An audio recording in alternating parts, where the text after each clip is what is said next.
മതത്തിന് നിർവചനം ചോദിച്ചാൽ ഉത്തരവാദിത്വം എന്നതായിരിക്കും ഏറ്റവും വ്യക്തവും ശരിയുമായ ഉത്തരം. ദൈവം മനുഷ്യനെ ഓരോരോ ഉത്തരവാദിത്തങ്ങൾ ഏൽപ്പിക്കുന്നു, ഓരോരുത്തർക്കും അവരവർക്ക് ഇണങ്ങിയ വിധത്തിൽ. ഈ ഉത്തരവാദിത്വത്തിൽ നിന്ന് ഒഴിഞ്ഞു മാറുക എന്നുള്ളതാണ് മനുഷ്യൻ നേരിടുന്ന ഏറ്റവും വലിയ പ്രലോഭനം. അത്ഭുതങ്ങളെ അതിന് പകരം വയ്ക്കുന്നു. കർത്താവ് നേരിട്ട മറ്റൊരു പ്രലോഭനം ഇത്തരം അത്ഭുതം ചെയ്യുവാനുള്ള വെല്ലുവിളിയായിരുന്നു.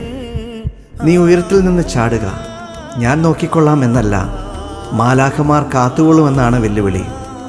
നീ നിർവഹിക്കേണ്ട ഉത്തരവാദിത്തത്തിന് പകരം അല്ല ഒരു അത്ഭുതവും.